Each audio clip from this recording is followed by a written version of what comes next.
ओम शांति। 24 नवंबर 2023 के बाप दादा के अनमोल मधुर महावाक्यों में बाबा कहते हैं, मीठे बच्चे, तुम्हारी सच्ची बात का तीर तब लगेगा जब दिल में सच्चाई सफाई होगी। तुम्हें सत्य बाप का संग मिला है, इसलिए सच्चे बनो। प्रसन्न दिया बाबा ने, तुम सब स्टूडेंट हो, तुम्हें किस बात का ख्याल रखना जरूरी है। उत्तर में कहा, कभी भी कोई गलती हो तो सच बोलना। सच बोलने से ही उन्नति होगी। तुम्हें अपनी सेवा दूसरों से नहीं लेनी है। अगर यहाँ सेवा लेंगे तो वहाँ करनी पड़ेगी। तुम स्टूडेंट अच्छी तरह से पढ़कर दूसरों को पढ़ाओ तो बाप भी खुश होगा। बाप प्यार का सागर है। उनका प्यार ही यह है जो तुम बच्चों को पढ़ाकर ऊंच मर्तबा दिलाते हैं। गीतिया बाबा ने, किसने यह सब खेल रचाया। ओम शांति। आजकल समाचार आते हैं कि हम गीता जयंती मना रहे हैं। अब गीता को जन्म किसने दिया, यह टॉपिक जयंती कहते हैं तो जरूर जन्म भी होना। उनको जब कहते हैं श्रीमद् भगवत गीता जयंती तो जरूर उनका जन्म देने वाला भी चाहिए। सब कहते हैं श्री कृष्ण भगवान वाच, तो फिर श्री कृष्ण पहले आता, गीता पीछे हो जाती। अब गीता का रचयिता जरूर चाहिए। अगर श्री कृष्ण को कहते तो पहले श्री कृष्ण गीता आनी चाहिए, परंतु श्री कृष्ण छोटा बच्चा था, वह गीता सुना न सके। यह सिद्ध करना होगा कि गीता को जन्म देने वाला कौन। यह है गुह बातें। श्री कृष्ण तो माता के गर्भ से जन्म लेता है, वह तो सतयुग का प्रिंस है। उसने स्वयं प्रिंस को पद पाया है गीता द्वारा राजयोग सीखकर।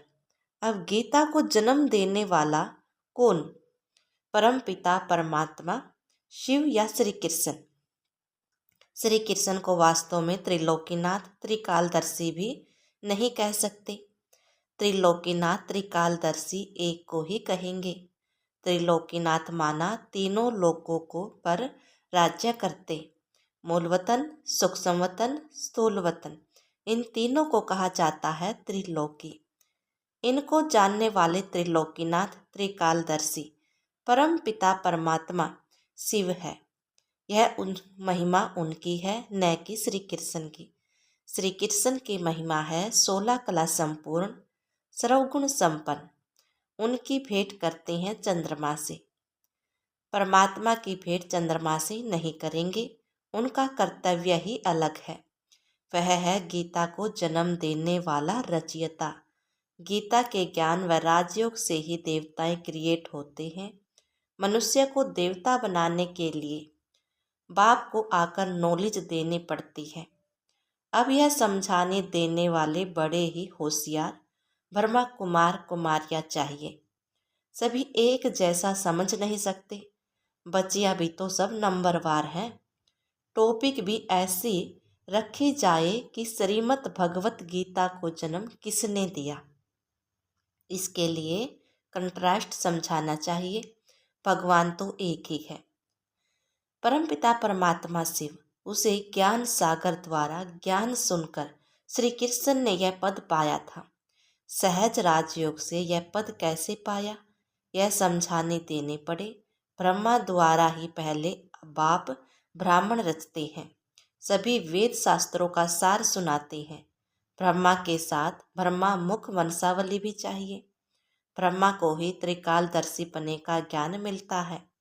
त्रिलोकी अर्थात तीनों लोकों का भी ज्ञान मिलता है। तीनों काल आदि मध्य अंत को मिलाकर कहा जाता है और तीनों लोकों अर्थात मूलवतन, सूक्ष्मवतन, स्थूलवतन, यह अक्सर याद करने हैं। बहुत बच्चे भूल जाते हैं। भुलाया है दे अहंकार रूपी माया ने। तो गीता का रचयिता परम पिता परमात्मा शिव है, न कि श्री कृष्ण। परम पिता परमात्मा ही त्रिकालदर्शी अर्थात त्रिलोकीनाथ है। श्री कृष्ण व लक्ष्मी नारायण में यह नॉलेज है ही नहीं। हाँ, जिन्होंने यह नॉलेज बाप से पाई वह विश्व के मालिक बन गए। जब सदगति मिल गई फिर यह नॉलेज बुद्धि से गुम हो जाती है। सबका सदगति दाता वह एक ही है, वह पुनर्जन्म लेने वाला नहीं है। पुनर्जन्म शुरू हुआ सतयुग आदि से, कलयुग अंत तक 84 जन्म लेते हैं, यह समझाने देनी पड़ती है। सब तो 84 जन्म नहीं लेते। जिसने यह गीता लिखी उसको त्रिकालदर्शी नहीं कहेंगे। पहले ही लिखा कि श्री कृष्ण भगवानुवाच, यह एकदम रोंग है, रोंग भी होना ही है। जरूर जब सब शास्त्र रोंग हो तब ही बाप आकर राइट सुनाए।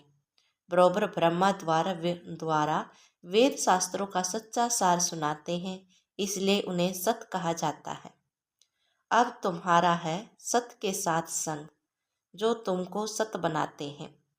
प्रजापिता ब्रह्मा और उनकी मुख वंशावली या जगदम्बा सरस्वती। प्रजापिता ब्रह्मा के सभी बच्चे आपस में भाई बहन ठहरे। कहा भी मंदिरों में जाकर भाषण करना चाहिए, घूमने फिरने भी वहाँ बहुत आते हैं। एक को समझाए तो सत्संग लग जाएगा। शमशान में भी जाना चाहिए, वहाँ मनुष्यों को वैराग्य होता है। परंतु बाबा कहते हैं मेरे भक्तों को समझाने से वह झटफट से समझेंगे। तो शिव बाबा के मंदिर लक्ष्मी नारायण के मंदिर में जाना पड़े। लक्ष्मी नारायण को बाबा मम्मा नहीं कहते, शिव को बाबा कहते हैं। जरूर मम्मा भी होगी, वह है गुप्त। शिव बाबा जो रचयिता है उनको माता पिता कैसे कहते हैं?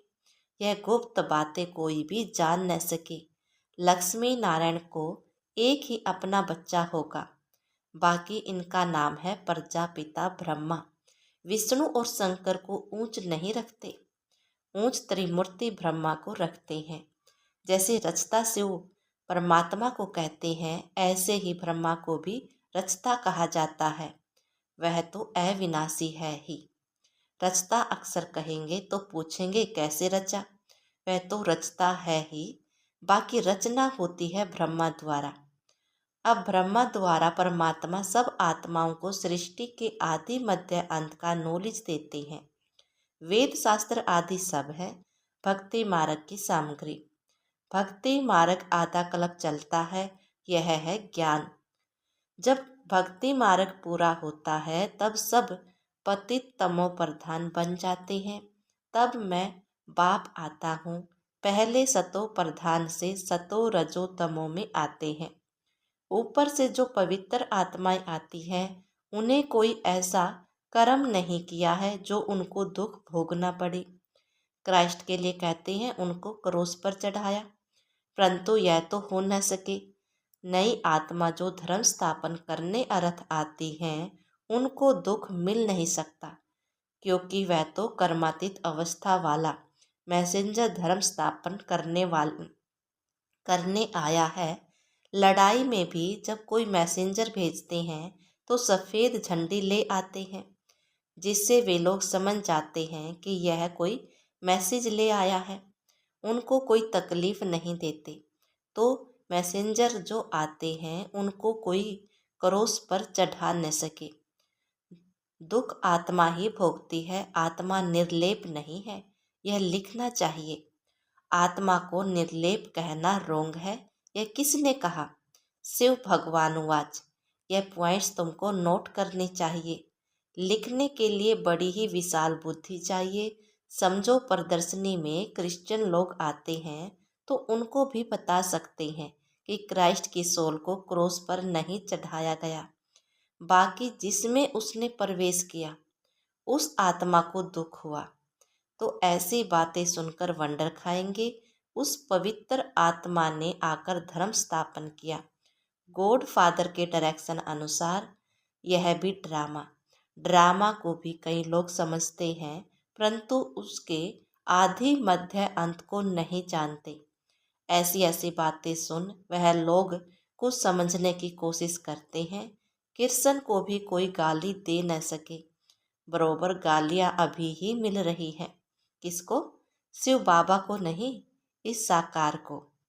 टीचर तो बाबा है प्योर सोल, और यह इम्प्योर जो प्योर बन रहा है। जो समझ गए हैं वह बीती बीती नहीं करेंगे, नहीं तो समझेंगे कि यह तो सिखाया हुआ है। फिर वह बात कोई को जचती नहीं, तीर नहीं लगता। सच्चाई सफाई बहुत चाहिए। जो खुद विकारी होगा वह औरों को कहे काम महाशत्रु है तो तीर लग नहीं सकता। जैसे पंडित का मिसाल, राम राम कहने से नदी व सागर पार कर जाएंगे। यह अभी की बात है।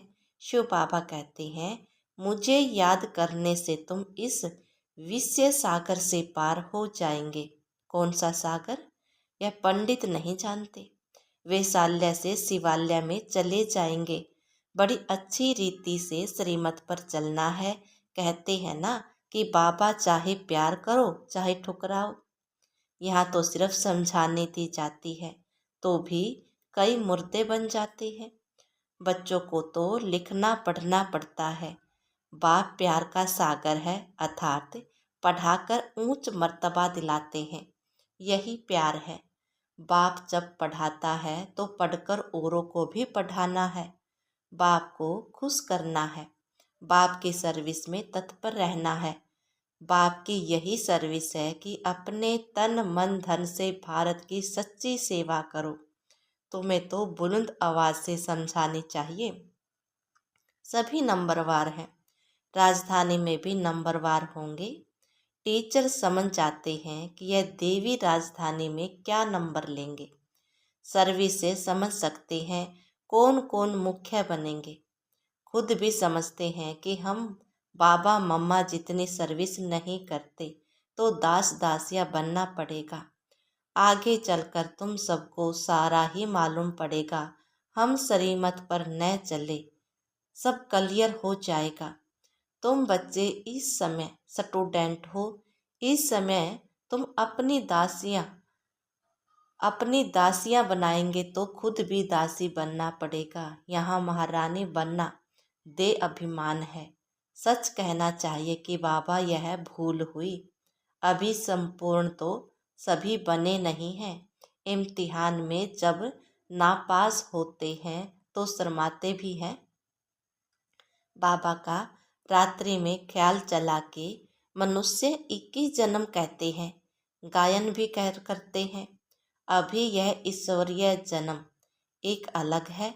8 जन्म सतयुग में, 12 जन्म त्रेता में, 21 जन्म द्वापर में और 42 जन्म कलयुग में।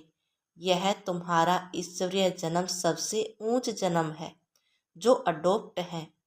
तुम ब्राह्मणों का ही यह सौभाग्यशाली जन्म है। अच्छा, मीठे मीठे सिकलते बच्चों प्रति माता पिता बाप दादा का याद प्यार और गुड मॉर्निंग। रूहानी बाप की रूहानी बच्चों को नमस्ते। धारणा के लिए मुख्य सार, प्यार के सागर बाप के प्यार का रिटर्न करना है। अच्छी तरह पढ़कर फिर पढ़ाना है, श्रीमत पर चलना है। नंबर 2, सच्चाई और सफाई से पहले स्वयं में धारणा कर फिर दूसरों को धारणा करानी है। एक बाप के संग में रहना है। वरदान दिया बाबा ने, नियमित आत्माओं के डायरेक्शन के महत्व को जान, पापों से मुक्त होने वाले सेंसिबल भव। जो सेंसिबल बच्चे हैं वो कभी यह नहीं सोचते कि यह नियमित आत्माएं जो डायरेक्शन दे रही है शायद कोई के कहने से कर रही है। नियमित बनी हुई आत्माओं के प्रति कभी यह व्यर्थ संकल्प नहीं उठाने चाहिए। मानो कोई ऐसा फैसला भी दे देते हैं जो आपको ठीक नहीं लगता, लेकिन आप उसमें जिम्मेवार नहीं हो। आपका पाप नहीं बनेगा, क्योंकि जिसने इन्हें नियमित बनाया है वह बाप पाप को भी बदल देगा। यह गुप्त रहस्य है, गुप्त मशीनरी है। स्लोगन दिया पापा ने, ओनेस्ट वह है जो प्रभु प्रसाद और विश्व पसंद। ओनेस्ट वह है जो प्रभु पसंद और विश्व पसंद है, आराम पसंद नहीं। मातेश्वरी जी के मधुर महावाक्य, मनुष्य का 84 जन्म है, न कि 84 लाख योनियाँ। अब यह जो हम कहते हैं कि प्रभु हम बच्चों को उस पार ले चलो, उस पार का मतलब क्या है? लोग समझते हैं उस पार का मतलब है जन्म मरण के चक्कर में न आना, अर्थात मुक्त हो जाना। अब यह तो हुआ मनुष्यों का कहना, परंतु बाप कहते हैं बच्चों, सचमुच जहाँ सुख शांति है, दुख अशांति से दूर है, उसको कोई दुनिया नहीं कहते। जब मनुष्य सुख चाहते हैं तो वो भी इसी जन्म में होना चाहिए। अब वो तो सतयुगी वैकुंठ देवताओं की दुनिया थी, जहाँ सर्वदा सुख ही जीवन था। उसी देवताओं को अमर कहते हैं। अब अमर का भी कोई अर्थ नहीं। ऐसे तो नहीं, देवताओं की आयु इतनी बड़ी थी जो कभी मरते नहीं थे। अब यह कहना उन्हों का रोंग है, क्योंकि ऐसे है नहीं। उनकी आयु कोई सत्युग त्रेता तक नहीं चलती है, परंतु देवी देवताओं के जन्म सत्युग त्रेता में बहुत हुए हैं। 21 जन्म तो उन्होंने अच्छा राज्य चलाया है, फिर 63 जन्म द्वापर से कलयुग के अंत तक, टोटल उन्होंने जन्म चढ़ती कला वाले 21 जन्म हुए, उतरती कला वाले 63 हुए। टोटल मनुष्य 84 जन्म लेते हैं। बाकी यह जो मनुष्य समझते हैं कि मनुष्य 84 लाख योनियां भोगते हैं, यह कहना भूल है। अगर मनुष्य अपने योनि में सुख दुख दोनों पार्ट भोग सकते हैं, तो फिर जानवर योनि में भोगने की जरूरत ही क्या है? अब मनुष्य को यह नॉलेज ही नहीं। मनुष्य तो 84 जन्म लेते हैं, बाकी सृष्टि पर जानवर पशु पंछी आदि टोटल 84 लाख योनियां अवश्य है, लेकिन किस्म की जैसे पैदाइश है, उसमें भी मनुष्य मनुष्य में ही अपना पाप पुण्य भोग रहे हैं और जानवर अपने योनि में भोग रहे हैं। न मनुष्य जानवर की योनि लेता है और न जानवर मनुष्य योनि में आते हैं। मनुष्य को अपनी योनि में जन्म भोगनी पड़ती है, तो दुख सुख की महसूसता आती है। ऐसे ही जानवरों को भी अपनी योनि में सुख दुख भोगना है, मगर उन्हों में यह बुद्धि नहीं कि यह भोगना किस कर्म से हुई है। उन्हों की भोगना को भी मनुष्य फील करता है, क्योंकि मनुष्य बुद्धिवान। बाकी ऐसे नहीं, मनुष्य कोई 84 लाख योनियां भोगते हैं। जैसे देखो, गुरु नानक साहब ने ऐसे महावाक्य उच्चारण किए हैं, अंत काल में जो पुत्र सिमरे, ऐसी चिंता में जो मरे, सुअर की योनि में वल उतरे। परंतु इस कहने का मतलब यह नहीं है कि मनुष्य कोई शुक्र की योनि लेता है, परंतु शुक्र का मतलब यह है कि मनुष्य का कार्य भी ऐसा होता है जैसे जानवरों का कार्य होता है। बाकी ऐसे नहीं कि मनुष्य कोई जानवर बनते हैं। अब यह तो मनुष्यों को डराने के लिए शिक्षा देते हैं, तो अपने को इस संगम समय पर अपनी जीवन को पलटाएं। पाप आत्मा से पुण्य आत्मा बनना है। अच्छा, ओम शांति।